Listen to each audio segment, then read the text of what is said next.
Hello, good evening, everybody. Thank you for joining us tonight. My name is Hazwani, and today for our live, we'll be celebrating World Mental Health Day. Today, we'll take a little bit of time to acknowledge the importance of mental well being in our everyday lives and to do our part in destigmatizing mental health issues. Joining me tonight are two of my colleagues, the great Manini and also Kai. Hello. Hi. Hello, Okay. hi. All right. So I think we'll start off with a little bit of an introduction. So if Malini, you can start off telling people, a little bit about yourself. Go Okay, ahead. first of all, hello, Wani and Kai. Okay, thanks to see both of you tonight, for our live session. Okay, about myself, been working with NCSM for some time. And yeah, I've been providing the emotional support for the cancer patient and their family members. So I am here today to do some sharing on how important is mental health. Of course, mental health is very important for everyone. As much we care for, ourselves about health, I guess like mental health plays an important role in everyone's life.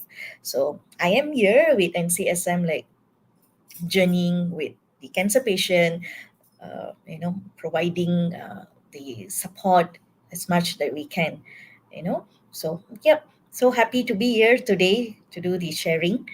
Yeah, that's all. Okay, great. Thank you for that. So now a little bit of time for you, Kai, to tell the people who you are. Hi everyone, it's me again. I'm back. So my name is Kai and I'm a clinical psychologist in NCSM. So same goes to Malini is that I provide emotional support and also provide assessment and interventions for cancer patients and caregiver. We do have public-private service as well. So basically today I'm here celebrating World Mental Health Day together with Malini and Hazwani and also everyone in this world. Yeah, so I'm so excited, but at the same time I feel tired also. Yeah, because today is World Mental Health Day. It made me remember that I need to care for my mental health also. So maybe after this webinar I need to have a rest, right? Yeah. Yeah, definitely. Yeah, thank you for the intro. So, how is everybody else feeling today? I think Kai did say you're feeling a little bit tired. The rain was really heavy when we left the office. Yeah. How was the drive back? I hope you guys weren't it wasn't too terrible for you. Still okay for me. Yeah, not It's that okay lah. jam. Yeah. Okay. So you guys feeling good, ready for your sessions tonight? Yeah, it's a good chance for us to actually like to do some sharing, to let people know how important is mental health, like especially when we are with the, working closely with the cancer patient. So I get it's a great opportunity for us like to identify their needs, how we can assist them, and of course, about the services that we do have at NCSM. So in a way, I guess like cancer patient or survivor, they are not alone. We are always here to support them and to journey with them. Yeah, true. And also, I will also say that since this is a live webinar, it will be good for everyone of us with here today. Also, help to share, like, to this post, this live webinar to everyone that is in need. Yeah, your friends, your family, parents, any one of them, and which they are needed for this. Okay, so I pass back to Wani. Okay, great. Thank you so much for your sharing. Uh, Yeah. we can straight up start if everybody is ready with that. We good? Okay, great. So we'll start off first with your session, Malini, where I believe you'll talk a little bit more about nurturing mental health and also our mental well-being. Yes. So today's topic is basically I'll be covering about empowering minds, nurturing mental health, and well-being. Like as much we speak about like how important is health to take care of our health. I guess like mental health plays an important role in everyone's life because I see like mental health, of course, refer to a person's emotional, psychological, and social well-being. So yes, good mental health can help manage stress, relate to others, and of course you will be able to make a lot of choices. Okay, and it is overall essential overall for well-being and quality of life. So in a way, today's like topic, definitely I will try to cover on overview of mental health, why mental health is so important, why is everyone talking about mental health. Okay, and of course its factors affecting mental health, and some of the tips or strategies for nurturing mental well-being. And of course I will do some sharing, like how you can connect with us, some report resources and support. Okay, yeah. So before I go into like in detail about mental health, so let's like have a overview of mental health. So when it's come to mental health, of course, like as I mentioned, it refers to a person's emotional, psychological and social well-being. In a way, it's actually how a person or individual think, how we feel and how we behave. Okay, so basic thing about mental health is a general state of a well-being and state of a mind, a person's mind. There's a two different thing. When we speak about mental illness happen when something disrupt your mental state and interrupt how you feel, think and behave. Okay, so of course we do have few key aspect of mental health, which is like as I mentioned, it is about emotional kan. So emotional well-being is basically when someone experiencing a range of emotion, both can be a negative and can be positive, and in a way like how they are going to cope with it in a healthy way. Okay, we always see there is a good stress and of course there is a bad stress. So if we are able to cope with it and we know in a way like how we want to cope with both type of stress, so it is very important.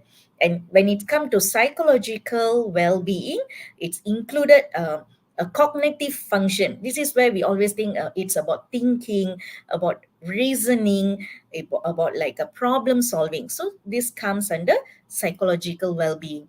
And the third one, uh, yeah, psychological well-being also. Okay, yeah, the important part is can think clearly, our capability to think clearly. We make decision and we adapt to life changes. Okay, this is a basic about mental health.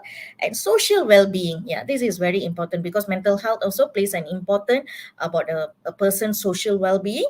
Social well-being refers to interaction with others. Okay, like how are you going to building and maintaining a position or positive relationship with other people. Okay, so when it's come to cancer, of course cancer have significant and impact of a person mental health. Okay, as a normal person, as a normal human being, we do like encounter a lot of emotion, mental health challenges. But when it's come to a cancer patient, of course definitely the stress, the depression will be there, and it is need a continuum of mental health experiences for cancer patient. Okay, and again, the type why cancer patient, we always say they will have this mental health punya issue, because it could be few factors. One is the type and stage of cancer, the moment they have been diagnosed. Okay, the moment the news they receive the news, uh, definitely they will go through like the emotional roller coaster, the sadness, the anger, the frustration, and the question of why me is always will be there. Okay, and of course like it depends on the type of cancer. Okay, what type of cancer they have been diagnosed with. It can be a colon cancer, it could be a breast cancer, it could be a brain cancer, lung cancer, stomach cancer, and so on. Okay, and another factor could be the individual punya personality and coping mechanism lah. Okay, why we say individual punya personality? If a person is like able, naturally they are person like can cope with stress, manage their stress and all that. So it's okay. I'm sure they know how to, start their journey with the cancer punya diagnosis. If a someone naturally their personality is like a, they already a person like not speak much about themselves, their personality is they don't really communicate much with other people, they tend to be a bit introvert also.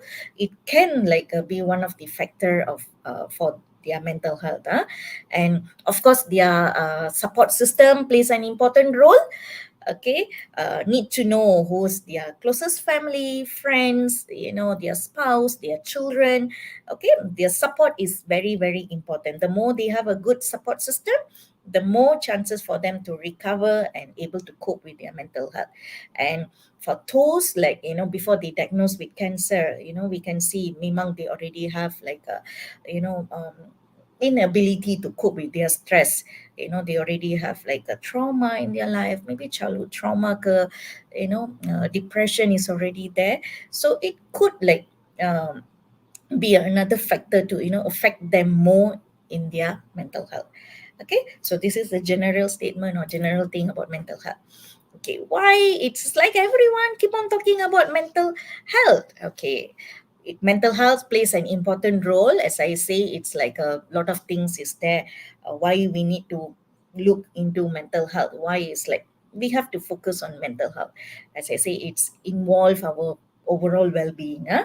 Okay, so yeah, so in a way, impact of mental health is like we have three. One is how it may affect how you function.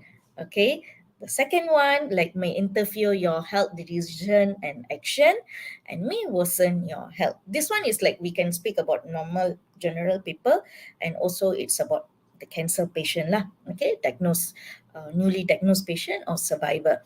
Okay, and there is evidence to show like people with highest level of self-rated distress compared to the lower stress rates of distress were 32% more likely to have died from cancer. Again, this comes like more about their coping mechanism. How are they going to cope with their mental health during their cancer journey? Okay, so the other one statement is depression has been found to be associated with an increased risk of coronary heart disease. Okay, the more like you feel depressed, sometimes their BP will be high, hypertension. Um, they are not able to, find for way to cope, and chances are very high for them to have a heart disease. Okay, okay. There are a lot of factors uh, affecting mental health. Okay, but since like we are with the National Cancer Society Malaysia, let's let's talk about like what will be the factors affecting the cancer patient, I mean the survivors. Why we find that as much we give importance to their treatment, we wanted to focus, they are coping with their side effects, we find that we wanted to assist or help them to cope with their mental health punya issue. Because we find that's why it's like we are here, because from National Cancer Society we do have the psychosocial support service, where we are here to provide the emotional support. Okay, not only for the cancer patient but also throughout for their family.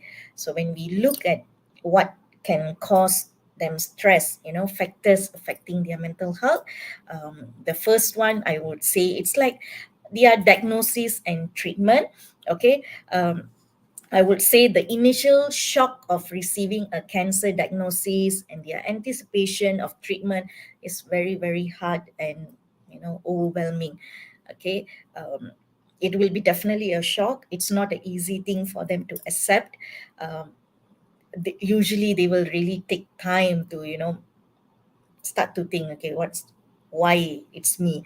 The first question they will ask, why it is me, what I have done, why I've been punished into this. So this is like a major emotional punya distress. They will go through the anxiety, depression, okay, and all kind of like mental health punya issue during the moment they have been diagnosed, during their treatment, and of course after their treatment. Okay, so definitely they will be stressed out about their treatment, their side effect, the impact of cancer, like was having in their life, like those around them also lah. Okay, and another thing like I would say it's like their symptom.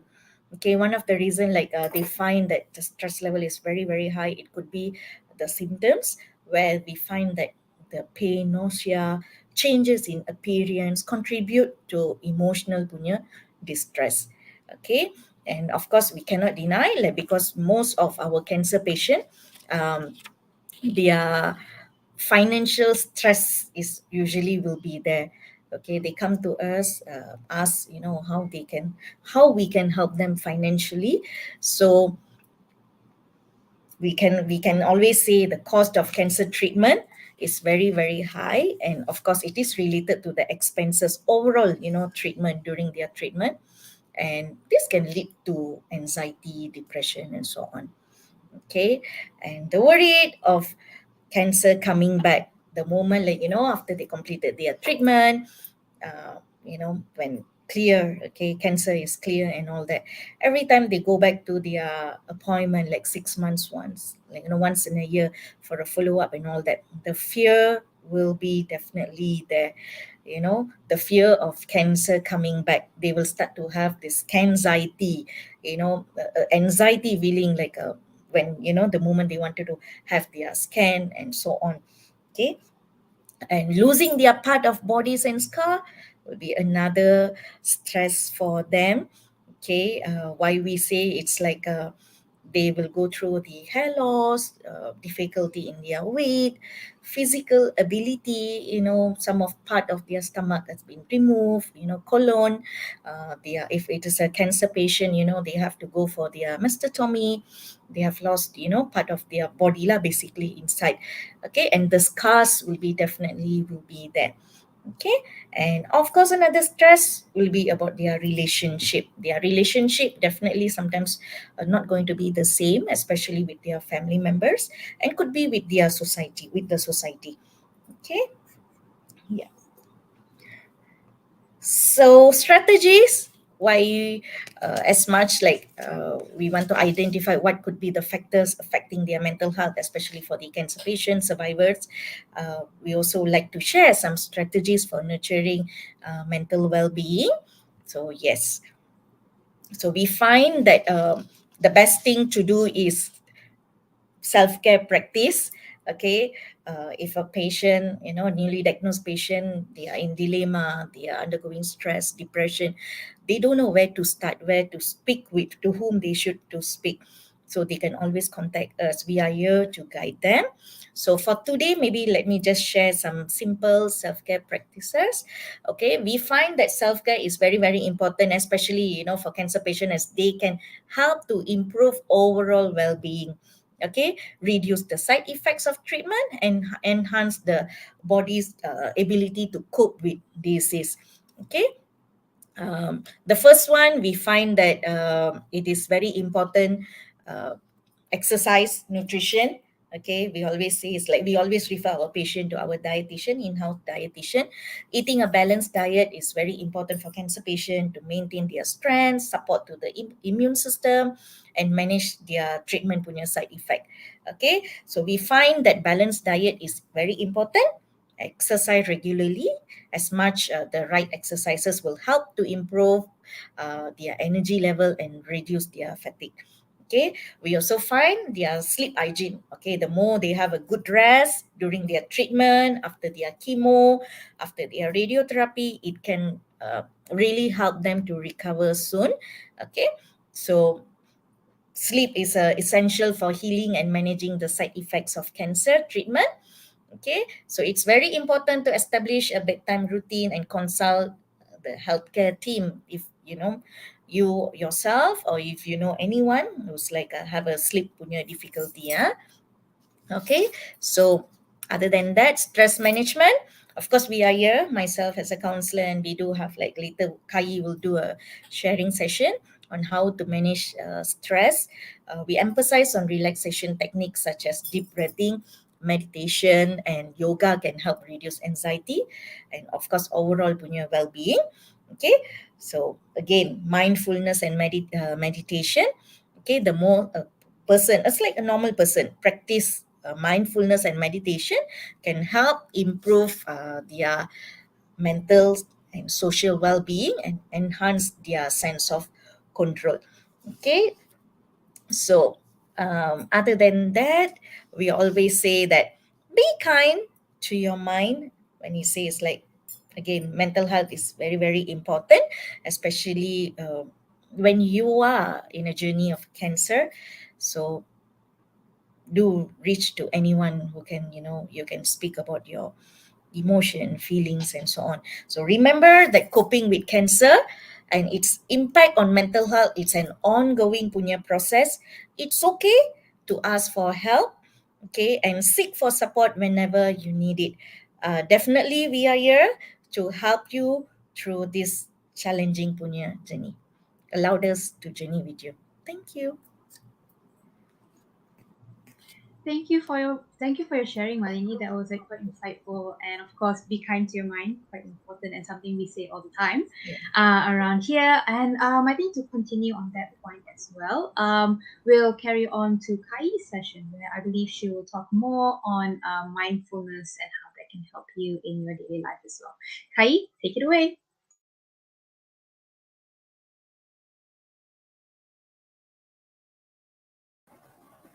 All right, it's my time to share. So today my topic will be, it's quite an interesting topic, which is a mindfulness in everyday life. So I'll be teaching you how to be mindful in your daily life and also find the peace in the present moment. Okay, so we will explore what is mindfulness and also discover some of the practical ways to incorporate into your daily routines and also experience its profound benefits on our overall well-being, right? So what's the first things that comes into your mind when you think about mindfulness? For me, last time when I still not yet know what is mindfulness, I always think that my mindfulness might be something like your mind, your brain will be thinking with a lot of things. Okay, and I did ask my friend before. They answered me that, oh, just sitting there, close the light, close your eyes, and then sit there and then meditate for 10 to 20 minutes. Yeah, this is their answers to me. In fact, mindfulness is only one aspect of meditation, but actually mindfulness can be used in our everyday life. Okay, and also I think, like me, last time I used to misinterpret mindfulness as mindful, meaning my mind will have a lot of things in my mind. And for example, will be overwhelming with thinking activity that pull us away from living the here and now. And also I could be thinking about the dinner, my date, tomorrow's meeting, and then we can really end up stressed up and anxious. So by right, the real definitions of mindfulness is, okay, next slide. Yeah, yeah. So without the extra L, is which is the topic I want to talk about today, is to be mindful, is also to be aware of what is present here and now. That include your distractions, your thoughts, your feeling, both present and unpleasant, meaning that whenever there is thoughts or any distractions or any feeling, keep on replay in your mind, you can notice it, and you're also aware that this is your thoughts, this is your distraction, and this is your feeling, no matter the thoughts or feeling is pleasant or unpleasant. Okay, it is about noticing everything around you or expanding your attention with curiosity and non-judgmental. Okay, so if you want to practice mindfulness, you need to always remember these three components. Okay, these three elements you have to remember: intention, attention, and attitude. And these three components will be the form. It's a form that to founded the mindfulness. So the first one, intention, meaning why. Mindfulness always begin with the intention to be present in the here and now, meaning you know why you are here. Uh, what is the intention that you are thinking about, and how to connect with your thoughts and feeling right now. So for attention is what, meaning paying attention to both our internal experience. For example, internal experience means that your internal thoughts, emotions, and sensations, the bodily sensations that you can feel, and also the external surrounding without clarity, with clarity and focus. External surrounding can be something that is uh, out of your out of the out of the internal experience, meaning the environment, the surrounding of you, meaning you can hear something, you can see certain views, and you can smell certain taste, something like that. Okay, so it's about observing what's happening without getting lost in thoughts of distractions. Okay, for attitude, meaning how it involves a openness heart, curiosity, and kindness toward our own experience. So we need to approach our thoughts and emotion without judgment, just allow them to be there, and fostering self-compassion without labeling your experience as good or bad. Okay, so remember these three elements. So what's the benefit of mindfulness? By bringing your attentions and awareness back to the present moment and focusing on the here and now, actually we are less likely to get caught up in worries about the future or regrets over the past. So it helps us to be able to better form deep connection with ourselves and surrounding. I think it's quite common that as a human being, sometimes we find it hard to stay with the here and now, because we will always think about the past event that leave us regrets, and also we'll keep thinking about what is the better futures that we can anticipate or we can go about it. So that's why if you're practicing mindfulness, is really really very good to help you to focusing back to your here and now. Okay, another benefit will be to help you to recognize that your thoughts is just being a mental event, meaning that uh, mental event means that you are actually able to notice that your the distractions, the thoughts, and the feelings in your mind, it's just a thought, or it's just a feeling, or it's just a sensation, it's just a mental event. So when you are more aware of this, it can also actually help you more create a healthy distance from our thoughts and feeling, so that we won't be able to overreact based on our thoughts and feeling. Okay, and also by practicing mindfulness, it can help us to actually step back from intense negative emotion. We are more able to identify them and accepting them, instead of keep on fighting or keep on avoiding them. Okay, so this allows us to be more able to regulate our emotions. Okay, so as a conclude, it also helps to improve our mental health and also our overall well-being.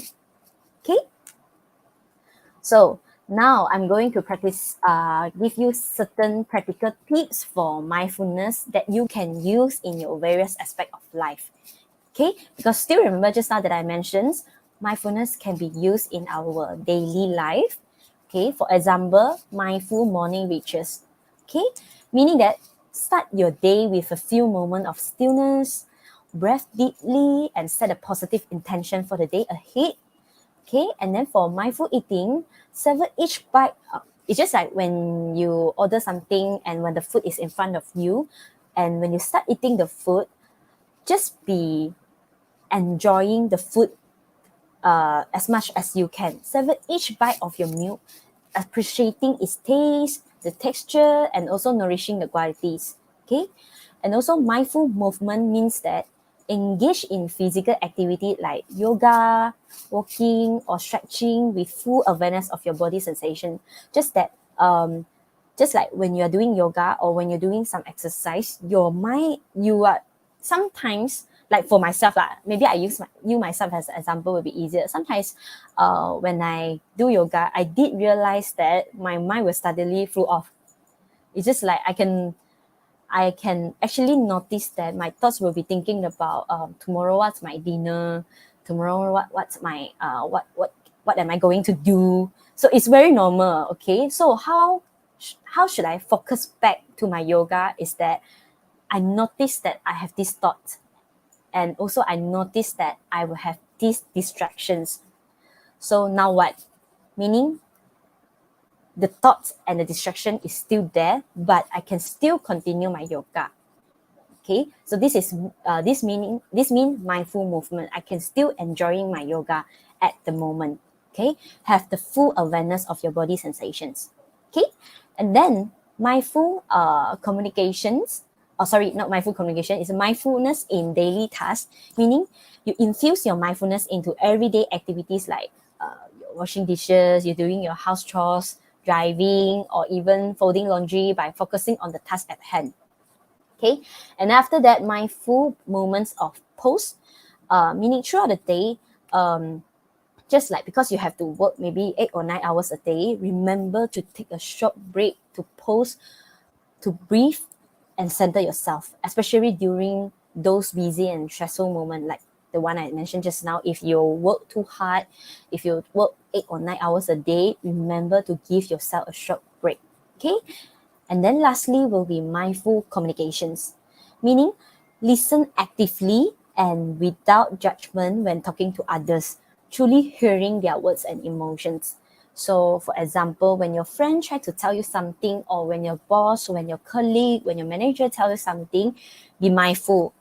Okay, listen attentively without any of the judgment.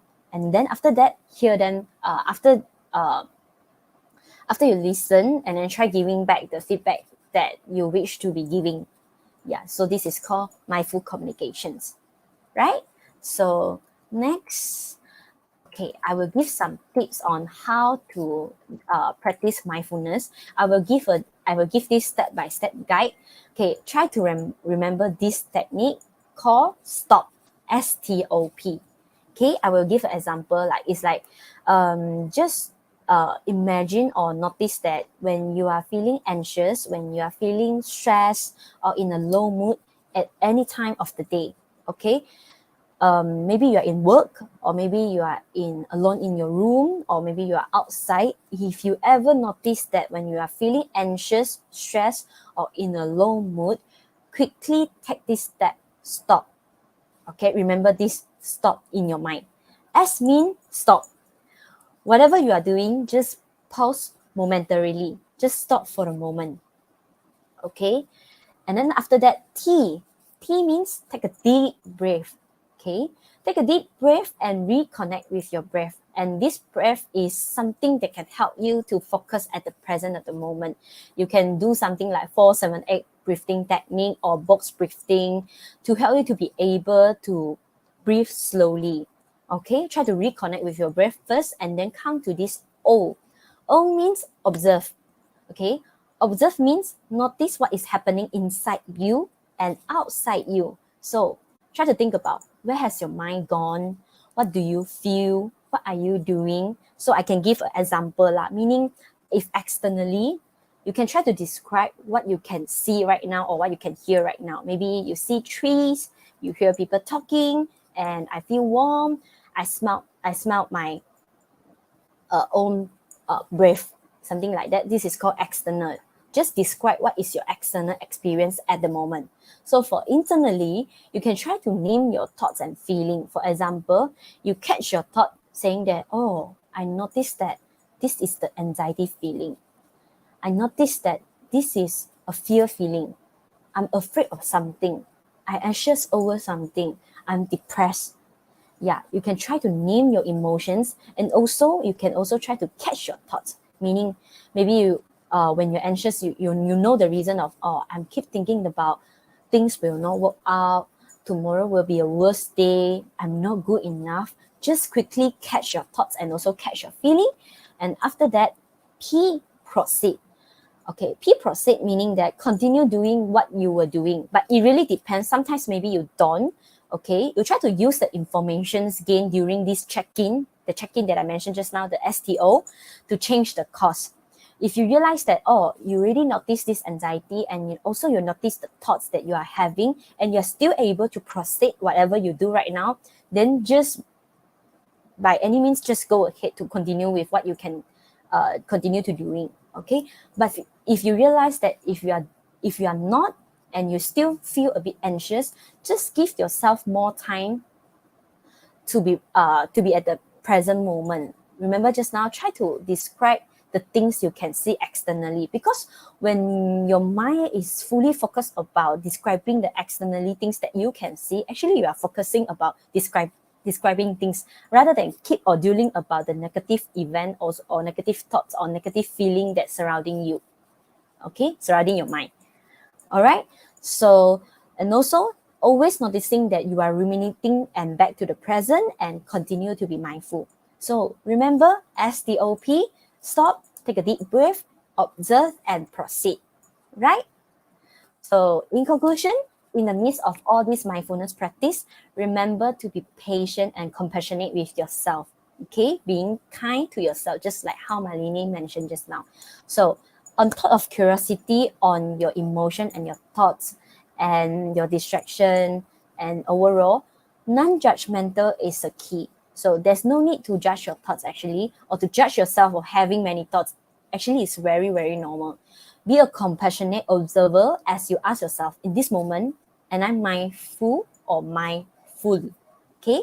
If you find the answer is mindful, follow up with it. Okay? You can try to think of how can I support myself at this moment to be more mindful. Okay? And then lean into the mindfulness practice that feel right for you here and now. Right?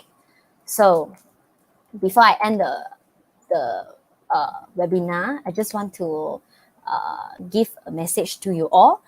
Mental health is just as important as your physical health. Just like when you having fever, when you are not feeling well, you will go to the doctor to ask for MC, or maybe to ask for prescribed medications, or to let the doctor to check on your physical health. Okay, similar to your mental health, if you feel something is not right, if you feel distress, emotional distress, if you feel that you can't find the trigger and you're not sure how to continue to plan and you are lost, you're uncertain, you are always welcome to seek for professional help.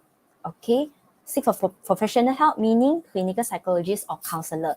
Okay, so if you think you are ever need further support on your mental health, don't hesitate to contact me or Jefferson. Jefferson is my colleague.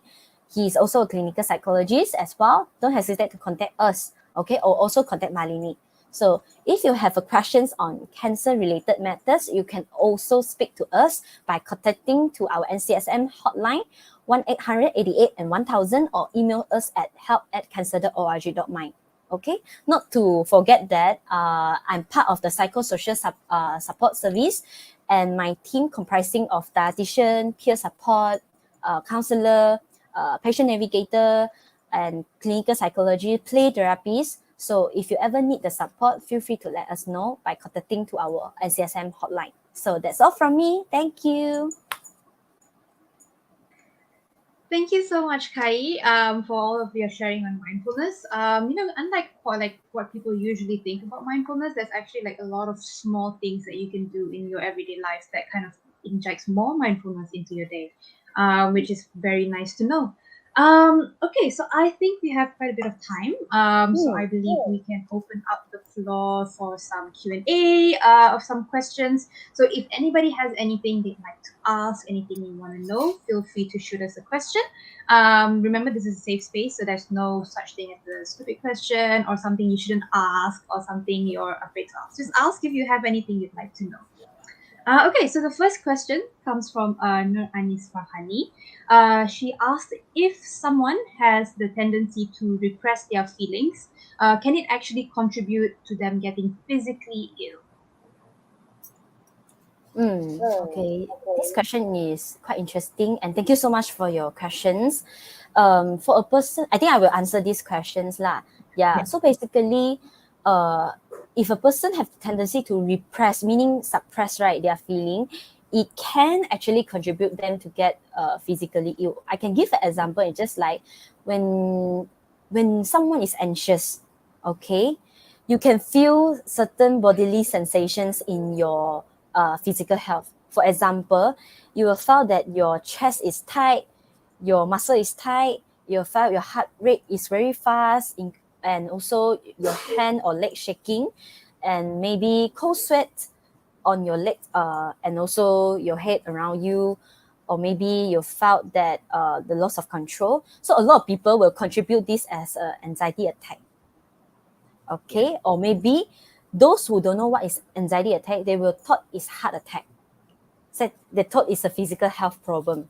Okay, so actually, your feeling like anxious can make your bodily sensation, can make a change to your bodily sensations, which can cause to a physically ill. Like depressions, a lot of people think uh, whether they are sick or not. Like because when a person depressed, right, they will they will feel sad. They feel their bodily is so weak, and some of them will misinterpret as in I think my body has some issue. Then after that, when they go to a medical checkup, they only realize that nothing issue at all. Okay, so actually the way if you suppress your feeling and you never express out, it can actually contribute and cause your bodily sensations to be changed, and then will in a way to contribute them to get physically ill. Okay, but it depends on the person and also depends on how they cope. Okay, so I hope I answer your questions. Yeah, I Okay, also great. agree with Yeah. Hmm. Kai. As much like someone is going through stress they feel like anxious, anxiety, they have the anxiety and all these things, they will see like they feel like something wrong with their body and all that. Especially we always say that like stress actually can exact a physical toll on a person digestive punya system, can cause like sometimes gastric, stomach ache, you feel bloated, you feel like, sometimes like anxiety can cause diarrhea and all that. So in a way we're not saying that 100% it cause like a physical punya illness, but Mm. in a way memang ada sikit lah kaitan with mental health and physical illness. Yep. Okay, great. Thank you so much for that. Okay, cool. I think we have another question here that's also quite interesting. It's from Kenny Ng. He said, Hi, thanks for the informative presentation. How can I develop the confidence to open up about struggling with mental health challenges, especially with people that are close to me? Okay, maybe I can answer this. I'm not really sure, but compared to few years back, like we find that mental health still stigma. Mm. People are afraid to talk about that. They feel so afraid to share about their feelings and emotion. But now, like I guess, like people are openly speak about that. People are doing a lot of sharing. So I find that it's okay for you to open up about your mental health punya challenges. If you feel stressed, you feel like you need time, mentally, sometimes we always say mentally exhausted, mentally tired. It's not the physical punya tired tau, but sometimes it's a mental punya tired. So if you Mm. feel like you need to take a break, you need to like rest, you stop, you pause, then you reflect back, just do that. Okay, and if you feel that you are undergoing kind of a emotional punya roller coaster, please speak to someone. Okay, it can be like not with everyone, but someone those who are very very close to you, that you feel that you really trust that person. Okay, it's okay for you to share your feelings and emotion to your family members, to your friends, or Mm. to anyone. Don't keep it within yourself lah. The more you try to suppress your feeling, then it will just like, it will lead to like punya major punya issues. So you are Mm. allowed to share your feelings and emotion to people you trust. Mm. Can I share a little bit also by adding Sure, to sure. Malini points? Is last time I used to teach a patients because a lot of people not really dare to open up about how they're struggling with their mental health challenge, especially with people close to them. For example, their family or their friends, because they would think this is something embarrassed or maybe something that is quite uh, awkward also. So what I teach my patient is that you can, if you are not there to talk to to someone that is close to you, maybe you can try to talk to yourself through the mirror. Yeah, you try to prepare a mirror in front of you, and then you try to verbally talk to yourself first. Okay, and then after that, when you try to talk to yourself through the mirror, and then try to be compassionate, be kind to yourself. Okay, when you are more familiar on how to talk to yourself, talk to your own mental health, talk to your mind, and just verbally, I would suggest verbally. Don't internalize in your mind. Okay, you just talk verbally in front of the mirror, and then after that, for a few times, then you're more able. Then you'll find it. You have the courage, or you will be brave to talk the whole story to your family or close friend already. Yeah, maybe you can give it a try. Yeah, because last time when my client they tried, actually a success. So hopefully these tips is helpful for you lah. Okay. Okay, thank you so much for that and for the tips as well. The next question comes from Jefferson Ng. He asked, "Thank you for celebrating World Mental Health Day." Just a quick question: is mindfulness exercise suitable for everyone? I understand that it can be difficult to practice it when the mind is overwhelmed with thoughts. It can be suitable for everyone, okay, but some of the people are actually not really suitable for practicing mindfulness. For people who with bipolar disorder or people who with schizophrenia, okay, they have the delusions or hallucinations, actually it's not prefer to practice mindfulness exercise because their thoughts and their feeling is not at the present moment. They can see something that we can't see, they can hear something that we can't hear, and maybe they will think of some things that actually as a human being we don't really will think about it one. So for patient like this, normally we don't prefer to do this mindfulness exercise. We have different other treatments to check. So for if it's for human being like maybe anxious or depressed or any kind of a general mental health issue, we always open and welcome patients or client to practice this mindfulness exercise. Okay, so it really depends on the client's diagnosis and also their conditions. Okay. Okay. And I also like add on like mindfulness fullness punya exercise, like it depends, like not all the exercise will be suitable for us. Sometimes it depends, so you can pick which one you feel like you can work with on, like breathing exercise pun ada banyak, you have a lot of techniques for mindfulness for breathing, so you pick which one you feel like comfortable to practice, you feel like you feel happy when you are doing that, so you just do, because or maybe it's like what I like to do, maybe like another person may not keen on doing the same thing, so pick the one that which is right for you and you feel good lah. You Okay, have yeah, next that's right. question. Okay. Yeah, the next question comes from Cairo Azhar Azman Hisham. He said, when do I know that the patient that I'm caring for needs to seek for counseling? Yeah, this is a very important question, and I think we get asked this a lot when we get calls through the helpline as well. So if you guys can shed a little bit of light on this. Yeah.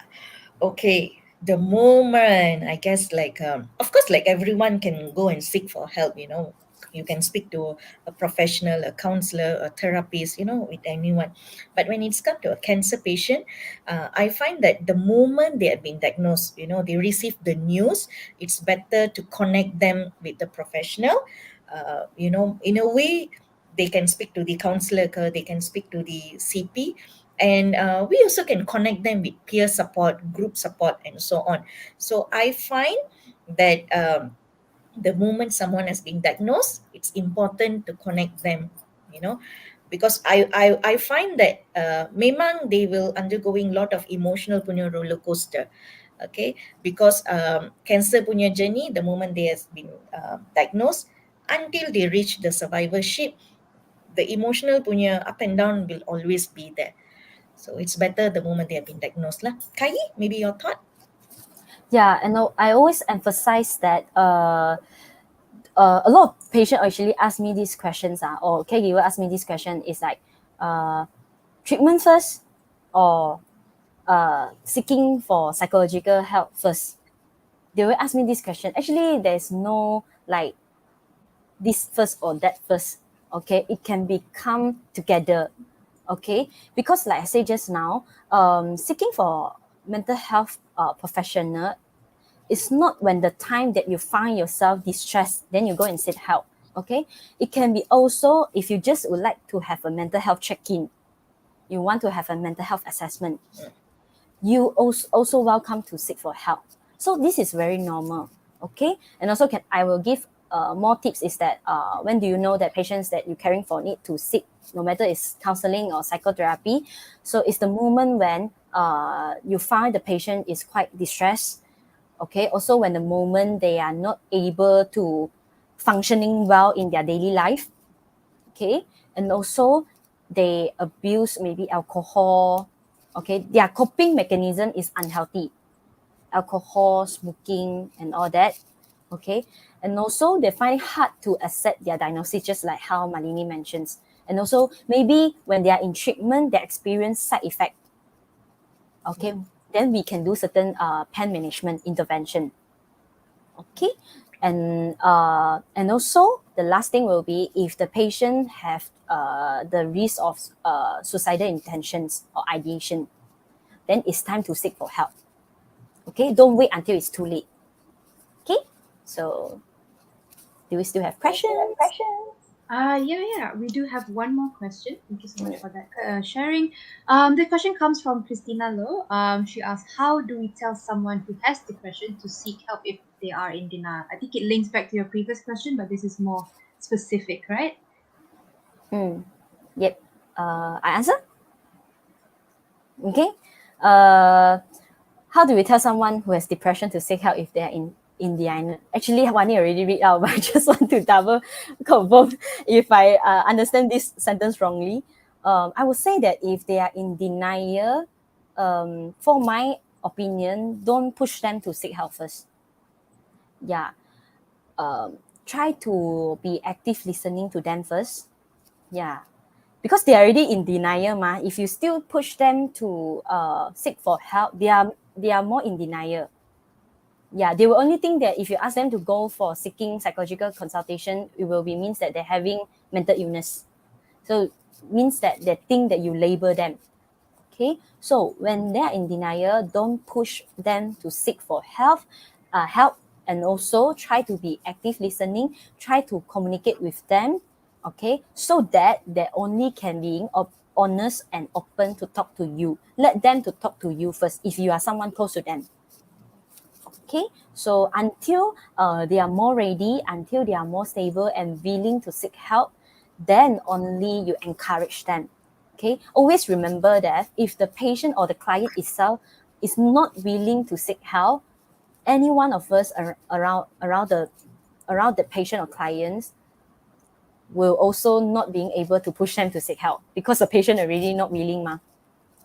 Okay, so always remember, don't push it. Always be attentive, being listening and communicate well. Okay, so Mani, you have something to add on? Yeah, I find Yeah, that I find that. Yes, go ahead. it's very important, like don't we cannot like just saying that someone is going through depression, without uh, get them to go for a proper assessment, because it's like when it's come to depression, we need to know their scoring and all that to identify, is it like their depression level is mild, severe and so on. So it's better for them to go through a proper assessment to identify their level of depression. If you find like your beloved one or anyone is the changes with their emotion, they feel like sad all the time, they try to isolate themselves, like not uh, talking to people, they tend to be alone. Then they try to tell to you, they are not able to sleep, they feel a bit restless, a bit tired, mentally tired and so on. So it's better like we can get them to speak to someone to identify whether it's just a stress it is a depression or it could be a anxiety also. So again, we cannot really push someone if they are in denial. uh, Try your best to talk slowly to them lah. That's only I can say. Yeah. Be patient. Yeah, be patient, very very patient. Mhm. Okay, I just wanted to link back to our previous question and just kind of get your take on it a little bit, especially with you, Malini, since you work a lot with couples. Like we also get calls through the helpline where it seems that the caregiver especially if they're like a spouse or partner, is actually more anxious or more like down or depressed, as compared to the patient themselves. So if you kind of like get into this kind of situation where the patient you are seeing is actually doing okay, but instead it's their partner or their caregiver who's like struggling, do you have any kind of like some tips or some advice you can give to the patients whose caregivers are going through a hard time? Yeah, definitely, because I always work closely with the caregivers, especially the primary caregivers. I find the caregivers punya dilemma is real. You know, as much we give importance to the cancer patient the moment they have been diagnosed, they start their treatment. After the treatment until they reach their survivorship, we find their greatest support usually will be the caregivers. But we also try to work closely with the caregivers, because we find that they also will undergoing lot of emotional punya roller coaster. The stress will be there, the depression punya will be there, anxiety will be there. Why we find that mental health important for caregiver? Because sometimes they play a multiple role. They could be a daughter for their parents. A patient could be a daughter lah. Okay. Their role as a daughter. Okay, imagine they are married. Their parents or mother or father had been diagnosed with cancer. They have play their role as a wife. Could be they play their role as a father. Could be they play their role as a husband. A leader. Maybe they hold a very high post in their company. So multiple roles. They might have like multiple roles in their daily life. So for them to balance themselves sometimes is very difficult. Time. They have to manage their time. It's like time for themselves. They have to manage their time for their children. Time to take their beloved one to the hospital appointments, because it's not the moment someone diagnosed with cancer, the hospital appointment will be a lot now. 2 weeks once, sometimes they need to go. The moment, especially when they started their chemo, they have to go 3 weeks once and so on.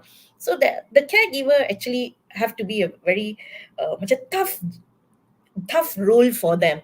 They have to be very strong. Sometimes we find that they don't really speak to anyone. Like, they feel very guilt to have their me time. They wanted to spend time to watch movie to go out. Sometimes the guilt will be there. And another thing, like financially, they have to like find way how to treat their beloved one. Could be the insurance that cukup. They have to for their own money and all that, find way, look for financial punya aid and so on. So we find that caregiver punya role is very, very important. And now, of course, we are giving more importance to them also. As much we give importance to the cancer patient, we find the caregiver punya dilemma is there. That's why it's like now we have the support group for caregiver. We find that we always tell them, you are not alone. You are not alone. Okay, so that is my input on caregiver. Yeah, all right. Thank you very much. I think we have one last question for the road. All right. It's coming from Ikaril. Ikaril said, hello. If someone is self harming to cope with internal pain and they find that it helps them, at which point do we intervene, if at all? If someone is self-harming to cope with their internal pain, meaning they have maybe emotional pain, is it? So they use self-harm to cope with it. Okay, because normally a few people that I know is that normally the reason why they self-cut is to release their emotional pain. So meaning when they are cutting, they don't feel pain at all, but the emotional pain get released. Yeah. So at which point do we intervene, if at all? I would say that if you really notice the patient, or sorry, the client is self-harming, I would say that perhaps you can talk to the client first, talk to your friend first, or maybe it's your friend or family lah, no matter what lah. Try to talk to them first. If you found that they have a high risk of suicidal, because normally some of people, if they're having self-harm, it doesn't mean that they have high risk of suicide, but it depends. I will say it depends. Try to observe or try to monitor first. If they are getting serious, to self-cutting themselves for like maybe once a week, maybe every day. Okay, try to be patient and talk to them and see whether they want to seek for professional help or not. Yeah, and also try to monitoring if their intention will lead them to have a higher risk of choice or higher risk of behavior, or maybe like suicidal, jumping on the floor, or maybe uh, other types of suicidal behavior lah. Just observe and monitoring. If if you really realize there is a high chance and it's too late for them to seek for clinical psychologist or counselor, I would say that you can send them to the emergency department, hospital emergency department, or call 999.